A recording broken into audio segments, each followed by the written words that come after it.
살펴보기 전에 먼저 신조어 하나를 소개해 드리려고 하는데요. 사실 뭐 별로 어렵지 않은 신조어입니다. 신조어라는 게 무엇이냐면 그 시대에 세대들이 많이 사용하는 새로운 용어이죠. 사실상 앞 세대에게는 좀 익숙하지 않은 언어일 수 있는데요. 그게 뭐냐면 그 잡채입니다. 그 잡채라는 용어가 왜 나왔는가 저도 최근에 들은 용어거든요. 왜 그랬냐면 사람들이 보통 어떤 그 존재를 너무 이것은 좋다, 너무나 이것은 대단하다라고 표현할 때 요즘 사람들은 대단하다, 좋다 이런 표현하기를 좀 부끄러워해요. 그래서 그 자체가 대단하다라고 얘기했을 때 역시 그 자체라고 표현할 때 좀 수줍어서 그를 그 잡채라는 음식 이 비슷한 용어로 대신해서 표현하는 것 같습니다. 제가 왜 이 용어를 이제 먼저 이야기하려고 했냐면요. 사실상 할렐루야라는 용어, 이 찬양의 의미를 우리가 좀 더 쉽게 기억하기 위해서입니다. 이 찬양에는 여러 가지 용어들이 있거든요. 근데 그 찬양이 뭐 노래하다, 악기로 노래하다, 아니면은 하나님을 높이다, 뭐 여러 가지 표현들이 있고 우리가 일반적으로 할렐루야 하면은 찬양하라라는 뜻으로 알고 있지만 조금 더 그 의미를 깊이 들어가 보면 하나님을 영광스럽게 하는데 그 하나님이 그 자체로 영광스럽기 때문에 그 자체의 영광을 드러내다라고 표현하기 위해서 우리가 할렐루야라고 찬양하기 때문입니다. 그래서 우리가 먼저 이 할렐루야 시편을 살펴볼 때 이 할렐루야의 의미가 하나님 그 자체가 아니라 자체요. 하나님 그 자체를 드러내기 위한 우리 마음 속에 그리고 또 우리가 알고 있는 그 하나님 그 자체의 영광이 내가 말로 표현하기도 어렵지만 표현하고 싶은 찬양을 할 때 할렐루야 찬양을 한다는 것을 기억하셨으면 좋겠습니다. 하지만 그 하나님 그 자체를 설명하지 않을 수 없겠죠. 그래서 이 시편 5가지 시편에서는 하나님을 왜 그 자체를 영광을 드러내야 되는지를 이 시편 146편에서는 오늘 이렇게 이야기하고 있습니다. 어떻게 할렐루야 찬양을 해야 되는지 이렇게 이야기하죠. 먼저 1절에서 내 영혼아 여호와를 찬양하라 이렇게 외치고 있습니다. 어떻게 찬양하라라는 말이 없는데요. 여기서 지금 누구를 부르고 있죠? 나를 부르고 있죠. 내가 나를 부릅니다. 어느 때 나를 부르죠? 우리 성도님들은 어느 때 자신의 이름을 부릅니까? 성우가 그만해. 성우가 그렇게 해야 돼. 라고 이렇게 나 자신의 이름을 부를 때가 언제입니까? 내 자신에게 무슨 통제를 하려고 할 때, 혹은 내 자신에게 힘을 북돋아서 뭔가 더 힘있게 한 걸음 나아가야 할 때 그렇게 내 이름을 부르지 않습니까? 자기 자아가 내가 원하는 대로 가고 싶은데 그 상태가 아닐 때, 한마디로 이야기해서 할렐루야 찬양을 하기 어려운 상태라는 것을 인식할 때 이 자신에게 내 영혼아 여호와를 찬양하라. 그 영광 그 자체, 그 하나님을 찬양하라고 어떻게 찬양해야 되는지를 이야기하고 있습니까? 믿음이라는 것이 무엇입니까? 믿기 어려운 현실에서, 실천하기 어려운 현실에서 사실상 내가 하나님 뜻대로 살기가 너무 어려움에도 불구하고 그 모든 감정과 계획과 생각을 다 뒤로하고 그저 하나님 말씀이고 하나님이니까 따르겠다고 하고 나아가는 게 믿음이지 않습니까? 찬양도 마찬가지입니다. 언제 어떻게 찬양해야 되는가라고 이야기하면 찬양하기 어려울 때 더 나의 영혼에게 찬양해야 할 때라고 이야기하면서 그 하나님 영광 그 자체를 드러내기 위해서 찬양하도록 오늘 요구하고 있는 것입니다. 사실상 이 할렐루야 시편이 언제 기록된 것이냐면 포로기 이후에 기록된 것으로 추정하고 그렇게 보고 있습니다. 이 포로기 이후에 찬양할 만한 때일까요? 찬양하기 쉬운 때일까요? 만약에 포로기 이후에 하나님의 백성들이 성전을 재건하고 성벽을 재건하고 언제 어느 때 명확하게 어느 때부터 시작되는지 몰라도 유대 공동체가 성전을 재건해 나아가면서 아침마다 이 예배로의 부름으로써 할렐루야 찬양을 하고 있다면 무엇을 우리 영혼에게 외치고 있는 것일까요? 찬양하기 어려운 이때에도, 찬양하기 어려운 나의 영혼의 상태에도 찬양하는 것이 찬양이다라고 이야기하고 있는 것입니다. 그렇다면 우리가 언제 이 찬양을 해야 되는지 명확하게 2절에서 이야기하고 있죠. 나의 생전의 여호와를 찬양하며 나의 평생의 여호와를 찬양해야 된다라고 이야기하고 있습니다. 언제죠? 내가 살아있음을 느낄 때, 아니, 당연히 살아있으니까 우리들은 언제나 찬양해야 되겠죠. 그런데 내가 지금 하나님께서 주신 생명으로 오늘을 살아가고 있다라고 느낄 때, 아, 역시 나에게 생명을 주시고 나에게 양식을 공급해 주시고 나에게 필요를 주셔서 오늘 내가 예배하도록 찬양하도록 여기 부르신 분이 하나님이다라는 것을 인식할 때, 아, 내가 하나님 앞에 있고 내가 지금 이 찬양할 때다라는 것을 인식할 때 내 생전의 여호와를 찬양하라라고 외칠 수 있는 것입니다. 제가 금요기도회 때도 설교했잖아요. 그래서 설교를 준비하려고 이제 앉아서 이렇게 찬양을 하는데 이렇게 찬양을 한 게 아니라 앉아서 이제 기도를 하다가 갑자기 찬양이 시작된 거예요. 우리 목사님의 이렇게 찬양인도와 함께 이렇게 찬양이 딱 시작이 됐을 때 제가 딱 무슨 느낌이 들었냐면 이게 되게 어떤 너무 좋은 크리스마스 선물이 저한테 왔는데 그 선물의 포장지가 벗겨지는 기분이더라고요.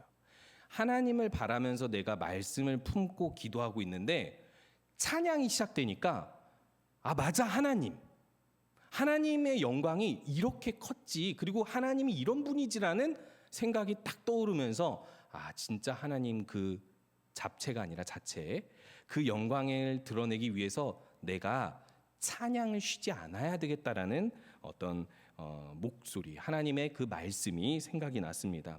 그렇기 때문에 우리들은 찬양해야 될 때는 영원히 찬양해야 됩니다. 영원히. 우리 영원히 살잖아요, 그죠? 영원히 사는데 이 땅에서도 역시 연속적으로 우리들이 살아가는 모든 때에 영원히 찬양하기 위해서 하나님이 영원히 찬양할 만한, 그리고 또 우리에게 영원한 소망이 되시기 때문에 우리의 믿음의 유일한 대상이 되시기 때문에 그 하나님을 영원히 찬양하자라는 마음을 가지고 우리가 이 시편의 고백들을 함께 고백하기 원합니다. 그렇다면 그 영원히 찬양할 하나님을 어떻게 구체적으로 이야기하고 있을까요? 두 가지 사실을 오늘 이야기하려고 하는데요. 오늘 말씀에서 먼저 이렇게 고백하고 있습니다. 5절에서 보니까요, 하나님에게 자기의 소망을 두는 자는 복이 있도다라고 이야기하면서 우리가 소망을 어디에 둬야 되는지를 이야기하고 있어요. 소망이라는 것이 무엇입니까? 바라는 것이잖아요. 그런데 이제 단순히 내가 원하는 어떤 욕심, 내가 원하는 어떤 목표, 그 정도의 기대, 그 정도의 바라는 것을 이야기하는 게 아니라 우리 평생에 무엇을 향해 나아가고 무엇을 바라봐야 하는지 이 소망을 하나님께 두라라고 이야기하면서 그것이 우리에게 얼마나 큰 복된 삶을 주는지를 이야기하고 있습니다. 5절에 보니까요, 야곱의 하나님을 자기의 도움으로 삼으면 이 하나님으로 인하여서 큰 복을 영원히 받을 수 있다라고 이야기하는데요. 여기서 야곱의 하나님을 이야기하기 전에 먼저 살펴볼 구절이 3절입니다. 먼저 하나님에게 소망을 두기 전에 우리 안에 있는 무엇을 비우라고 이야기하고 있습니다. 그것이 무엇이냐면 3절, 귀인들을 의지하지 말며 도울 힘이 없는 인생도 의지하지 말라고 하죠. 하나님을 도움으로 삼으면 복이 되는데 다른 누군가는 도움으로 삼으면 안 된다라고, 그것은 도울 힘이 없다라고 이야기하고 있는 것이죠. 제가 최근 들어서 최근이죠. 한가람 교회 와서 제가 정확히 세봤습니다. 3번 넘어질 뻔했습니다. 근데 겨울철이니까 넘어질 뻔했겠죠. 그 낯설고 또 이제 여기는 땅이 조금 가파른 부분들이 많잖아요. 그러니까 미끄러졌겠죠라고 생각할지 모르지만 아닙니다. 또 그곳에서는 잘 조심하고 잘 다녔어요. 어디서 넘어질 뻔했냐면 제가 이 건물을 잘 모르잖아요. 그래서 당연히 평평할 거라고 생각하고 가다가 이 턱이 아래로 푹 꺼진 곳이 있더라고요. 신발장이나 뭐 이런 곳에서. 그래서 잠깐 푹 꺼졌다가 일어났습니다. 그래서 그런 곳이 발을 디뎌야 되는데 내가 지금 힘을 똑같이 여기다 디뎌야 된다라고 생각했는데 그 아래가 더 있는 줄 몰랐던 거예요. 그러니까 힘의 중심이 아래로 쏠리면서 있는 줄 모르니까 헛디딘 겁니다. 그러니까 넘어질 뻔하죠. 다행히 제가 예전에 한번 교회에서 넘어져가지고 2달 동안 깁스를 하고 다닌 적이 있어요. 너무 힘들었거든요. 그때 잠실에서 일산까지 교회를 다닐 때였는데 2달 동안 너무 힘들었습니다. 그래서 이 넘어질 때도 저는 그 순간에 꼭 다리가 부러지지 않게 넘어져야겠다라는 생각을 해서 그런지 낙법을 한 건 아니지만 그래도 재빨리 이게 넘어지지 않도록 제 몸의 중심을 딱 붙잡았는데요. 우리가 신앙으로 넘어질 때가 언제입니까? 헛디딜 때입니다. 우리 마음의 본성은요, 하나님을 언제나 바라보고 믿도록 세팅되어 있지 않아요. 안타깝게도 우리들은 하나님께 소망을 두고 하나님께 이 말씀을 마음에 품고 하나님만 바라보고 하나님께 모든 것을 간구하고 요청한다고 우리들은 그렇게 의지를 가지고 살아가지만 우리의 본성적인 부분들은 너무나도 타락해서 우리의 의지도 그러하지 못하고 우리가 본능적으로 누군가를 의지하게 됩니다. 그 누군가가 오늘 3절에서 이렇게 이야기하죠. 귀인들 누굴까요? 여기서는 이 귀인들을 왕들 혹은 고위 관직의 사람들, 힘 있는 자들로 이야기하고 있습니다. 포로기의 백성들이 지금 포로에서 돌아왔다고 생각해 본다면 그 시대가 어쨌든 바벨론 시대 이후이지 않겠습니까? 그러면은 페르시아의 통치 아래, 그럼 혹시 그 다음은 헬라, 그 다음 로마 제국, 여기까지로 생각을 해보면 이 바벨론 때보다는 이 포로에서 돌아왔기 때문에 조금 더 자유롭지만 완전한 자유는 아닙니다. 완전한 자유가 왜 아니겠습니까? 지금 이 이스라엘의 나라가 완전히 회복되지 않았고 예전처럼 독립된 국가가 아니라 속국으로서 세금을 내면서 그리고 또 그 나라의 통제를 받으며 그 나라의 법 아래에서 심지어 그 나라의 종교 아래에서 겨우 종교를 허락받아 지내고 있는 때인 것이죠. 그렇기 때문에 이들의 삶의 모든 힘은 어디에 있겠습니까? 그들과 타협한 사람들 그리고 혹은 그들에게 힘을 받은 고위 관직들에게 힘이 있겠죠. 그렇기 때문에 그 귀인들을 의지한다라는 것은 이 단순히 그들에게 찾아가서 도움을 구한다 정도가 아니라 이 그들의 시스템을 두려워하고 그들의 요구들을 두려워하기 때문에 하나님의 뜻을 도저히 행할 수 없는 상태를 이야기하고 있는 거예요. 다른 말로 표현하면 좀 더 직접적으로 이야기한다면 70인역 헬라어 성경 번역에서는 여기 옆에다가 학계 스가랴를 이제 더하고 있어요. 학계 스가랴의 배경이 무엇인지 아시죠? 성전을 재건해야 되는데 백성들이 이렇게 이 힘을 모으지 않는 때가 있어요. 힘을 왜 안 모으겠습니까? 희생해야 되니까요. 아니 지금 나라도 완전히 회복되지 않았고 법적으로도 경제적으로도 우리가 하나님의 성전을 재건하는 것이 누가 봐도 손해인데 굳이 완전한 자유가 없는 이 나라에서 성전을 위해서 헌신할 필요가 있을까 하는 자들에게 말씀을 주고 있지 않습니까? 뭐 그 뒤도 마찬가지입니다. 성전이 재건되려고 했다가 그것이 잠깐 중단되기도 하고 다시 재건되기도 하고 또 우리가 느헤미야의 말씀을 보면은 또 오랫동안 성벽이 폐허된 채로 성전은 재건했는데 성벽은 재건하지 못하는 상태로 있지 않습니까?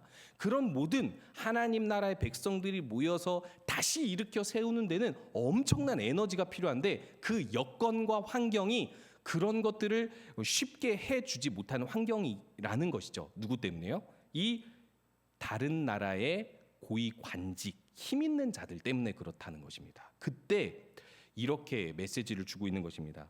그들은 도울 힘이 없다. 그들은 다시 흙으로 돌아가는 존재들이기 때문에 유한한 존재들이기 때문에 그 시대는 지나갈 것이다라고 이야기하면서 다니엘에서도 그 예언들을 계속해서 이야기하고 있는 거예요.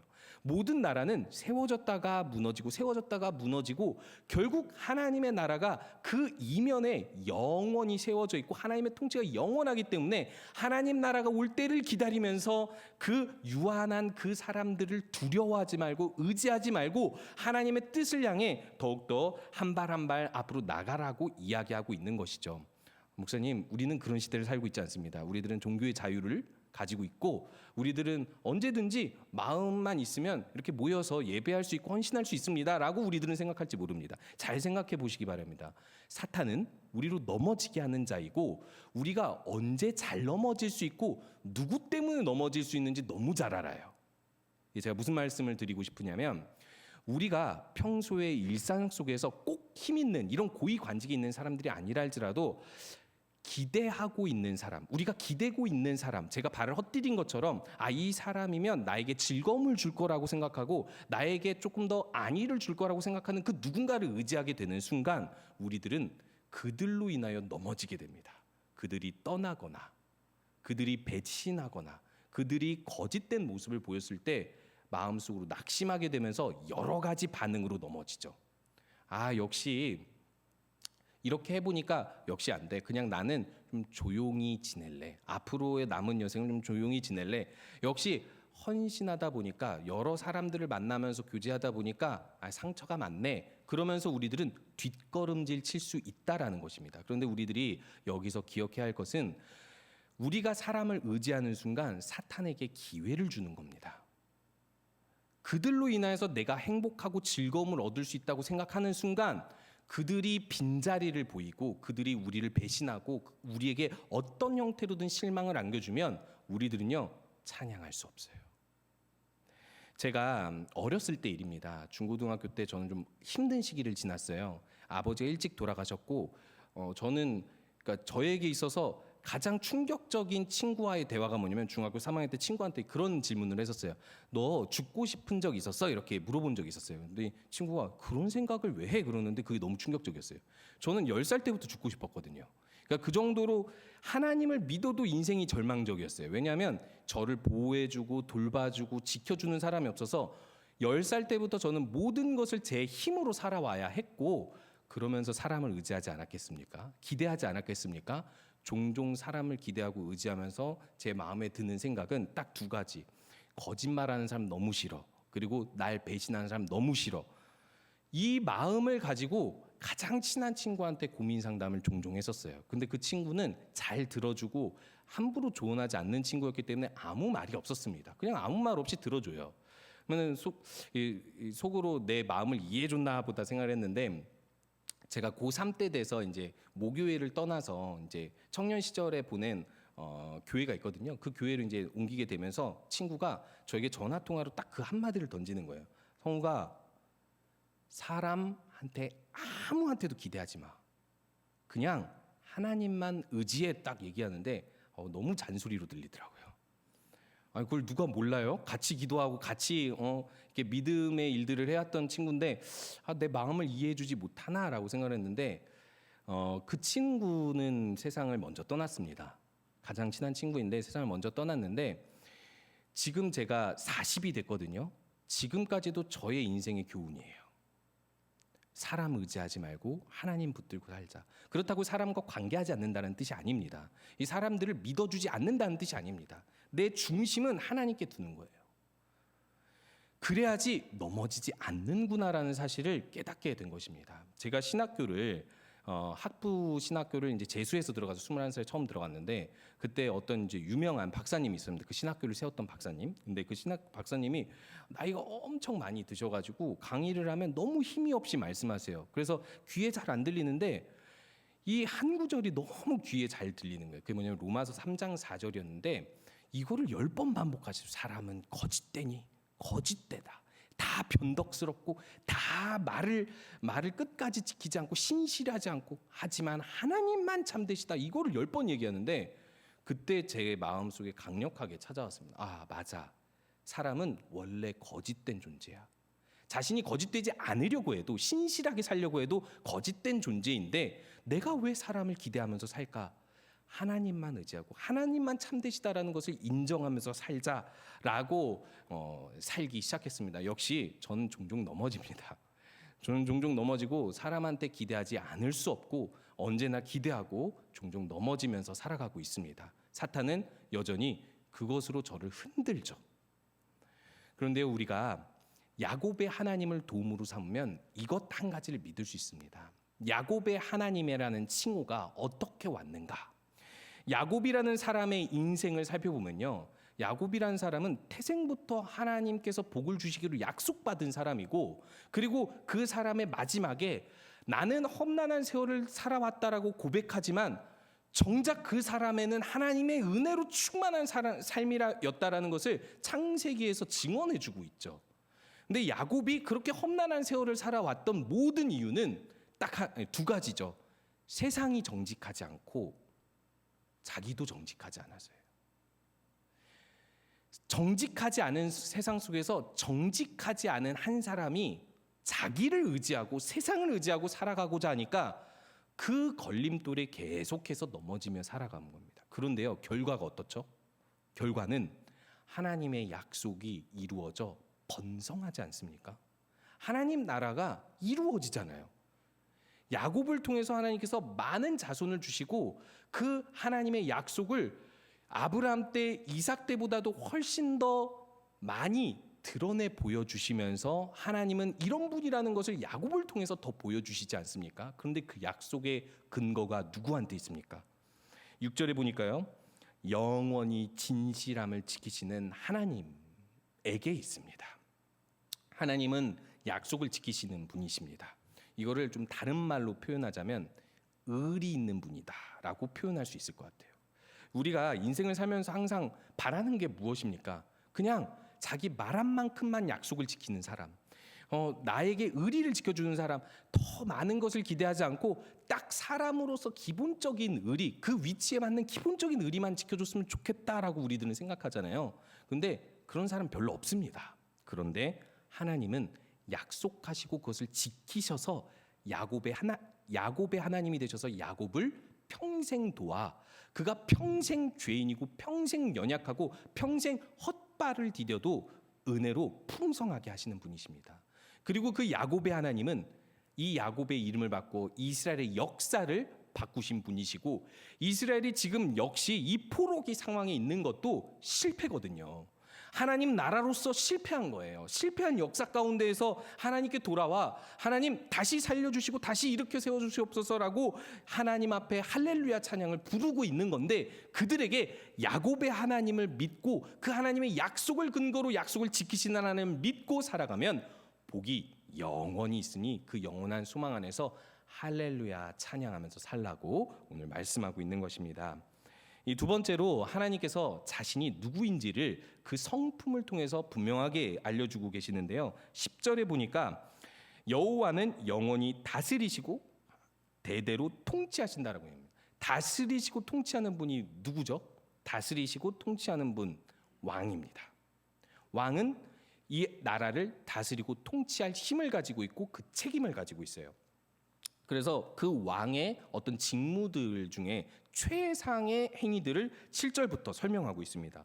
억눌린 사람들을 위해 정의로 심판하시고 줄인 자들에게 먹을 것을 주시고 갇힌 자들에게 자유를 주시고 맹인들의 눈을 여시며 비굴한 자들을 일으키시며 의인들을 사랑하시고 나그네들을 보호하신다라고 계속해서 이야기하는데요. 우리가 이것을 통해서 이스라엘의 역사 그리고 하나님의 말씀을 좀 엿볼 필요가 있습니다. 여기 보면은 계속해서 이 행위를 하시는 분이 여호와께서 하신다라고 이야기하고 있거든요. 근데 여기 먼저 이 9절에 나그네들을 보호하시고 고아와 과부를 붙드신다라고 이야기할 때 이 9절의 요구가 어디에서 나오는 요구냐면 신명기에서 하나님께서 이스라엘에게 맡긴 직무예요.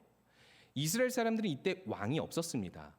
하나님께서 요구하신 것은 내가 너희들에게 나라를 주고 법과 자유를 줄 테니까 거기 가서 그 땅에 가서 가나안 땅에서 하나님 나라로 살아. 그런데 조건이 있는데 너희들에게 있는 자유를 이 의무를 지키면서 살았으면 좋겠어.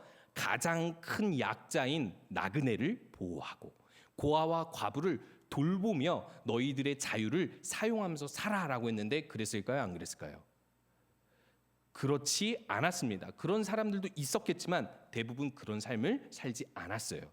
그러면 이런 국가는 왕이 없는 경우에 점점 어떻게 변질되어 갈까요? 그 나라는요, 그 나라의 백성들이 온전히 하나님의 법대로 살아가지 못하기 때문에 점점 타락해서 그 나라는 점점 자멸해 갑니다. 그 시대가 사사기 암흑 시대잖아요. 그때 하나님께서는 이들에게 왕이 되어주시면서 하나님 말씀 안에서 그들이 회복하기를 원했는데 이들은 세상의 왕을 구하면서 왕이 다스리는 제도를 구하고 결국 이 왕들이 통치하여서 왕이 이 모든 역할들을 대신하도록 했습니다. 그래서 여기서 보면은 이 줄인 자들에게 먹을 것을 주시고 그리고 그 밖에 나그네 과부 고아를 보호하고 그 밖에 정의로 심판하는 그 모든 역할들이 왕에게 맡겨지게 됩니다. 그리고 이스라엘의 왕들 한번 떠올려 보시기 바랍니다. 이렇게 선하고 약자들을 보호하면서 왕으로서의 책임을 가지고 바르게 심판하고 하나님의 뜻대로 나라를 이끌어간 왕이 몇 명이나 있습니까? 이스라엘에. 만약에 그 최상의 모델이 다윗이라고 한다면, 그리고 솔로몬이 그러다가 안 그렇게 이 나라를 이끌었다고 봤을 때 그 이후에 열왕들 중에 몇 명의 선한 왕들이 있었다고 한다면 이스라엘 역사 가운데 이런 왕의 역할을 제대로 한 사람들은 반도 안 됩니다. 그래서 이스라엘이 실패해서 포로기에 지금 여기 돌아와 실패를 회고하고 있는 거예요. 우리에게는 왕이 있었는데 아무도 인간의 왕 중에서 우리가 세운 왕 중에서 아무도 제대로 이 역할을 감당한 사람이 없는데 여호와께서 이 모든 역할들을 감당해 주신다라고 고백하면서 할렐루야 찬양을 부르고 있는 거예요. 이게 무슨 뜻이겠습니까? 지금 왕도 없어요. 자유도 없어요. 하나님 나라의 법도가 실행되지 않고 있습니다. 지금 포로기에 다른 나라의 속국으로서 그 법 아래에서 살아가야 돼요. 오히려 자발적으로 모여서 하나님 나라 공동체를 이 말씀을 가지고 자발적으로 어떻게 보면 비밀스럽게 지켜나가고 세워나가야 되는 것이 지금 이들의 의무인데, 그런 가운데에서 뭘 고백하냐면 하나님만이 우리의 왕이기 때문에 지금 우리의 왕은 다른 나라, 다른 종교를 가진 왕일지라도 우리를 보호하시고 우리가 이렇게 억눌린 자가 되어서 갇힌 자가 되어도 우리들에게 자유를 주시는 분은 하나님이시라고 고백하면서 할렐루야 찬양을 하고 있는 것입니다. 우리가 우리 이 시대를 살아가다 보면은 종종 불의한 일들을 경험하고 우리보다 높은 권위 있는 자들, 그리고 나라의 어떤 여러 가지 형편을 돌아보면 이게 하나님께서 정말 살펴주시고 계신가 의심이 될 때가 있죠. 그런 현실이 나에게 피부에 와닿게 느껴지면 이 사회의 악이, 그리고 또 이 국가의 조금 부족한 정책들이 나에게 피부에 와닿게 느껴지면 우리들은 바로 생각하는 게 뭐냐면 역시 이 세상은 살만하지 못하다 하면서 우리 마음속에 여러 가지 불평들이 쏟아져 나옵니다.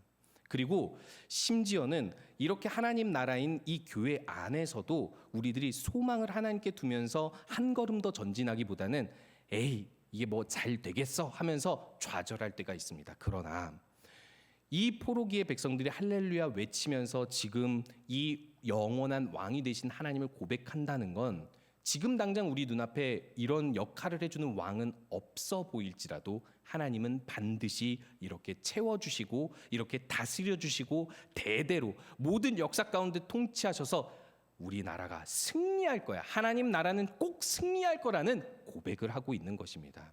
이 소망이 있어야, 하나님께서 지금도 다스리신다는 소망이 있어야 우리들은 앞으로 나아갈 수 있습니다. 요즘 우리 시대가 어떻습니까? 이전보다 점점 더 악해지는 것을 보지 않습니까? 물론 소크라테스가 했었던 유명한 말이 있죠. 요즘 애들은 너무 철이 없다, 너무 악해 빠졌다라고 소크라테스 시대에도 그런 이야기들이 종종 나왔다라고 이야기하죠. 모든 세대의 요즘 애들은 다 나빴습니다. 그런데 우리가 확연하게 볼 수 있는 것은 지금 우리나라의 기독교적 쇠퇴를 보고 있어요. 근데 이때 우리가 어디에 소망을 둬야 되겠습니까?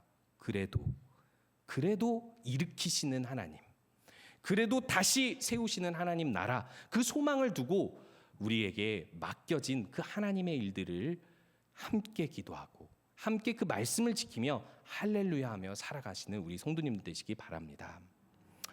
예수님께서는 이 왕으로서 이 땅에 오셨고, 그리고 이제 예수 그리스도가 왕이 된 하나님 나라 교회는 이 모든 일들을 실천할 수 있다라고 이야기하고 있습니다. 그래서 우리들에게 한 칭호를 주셨는데요. 그게 바로 그리스도인입니다. 그리스도란 기름 부음 받은 자란 뜻이고 하나님께 어떤 직무를 임명받았다라고 이야기하죠. 그게 왕, 선지자, 제사장 세 가지 직분이 있는데 그 중에 우리가 오늘 살펴본 게 왕입니다. 근데 제가 왜 이런 설명을 하냐면 예수가 왕이면, 예수님이 우리 하나님 나라의 왕이면 우리들은 그 예수님 대신 왕의 역할을 여기서 수행해야 되는 거예요. 지금 여기서 설명하고 있는 억눌린 자들, 갇힌 자들, 나그네와 고아와 과부, 이렇게 연약해지고 이 사회 가운데에서 소외된 자들, 심지어 우리 교회 안에서도 상처받고 연약한 그 모든 자들을 돌봐야 할 책임이 그리스도인으로서 이제 우리에게 하나님께서 부여해 주셨다라는 사실입니다. 이 사명이 예수 그리스도를 왕으로 품고 사는 모든 하나님 나라 백성 교회의 사명이라는 것을 이야기해 주면서 한 가지 결론을 이끌어내고 있어요. 할렐루야는 우리의 입술에서 끝나지 않고 우리의 손과 발에서 끝난다는 것입니다. 할렐루야가 평생 내 생전에 언제나 고백해야 될 찬양이라면, 하나님 영광 그 잡채가 아니라 자체를 드러내야 한다면 우리 할렐루야 하는 삶으로, 이렇게 왕 되신 하나님의 성품을 따라 사는 삶으로 하나님은 이 땅에 살아계십니다를 보여주는 할렐루야 하는 우리 모든 성도님들 되시기 바랍니다.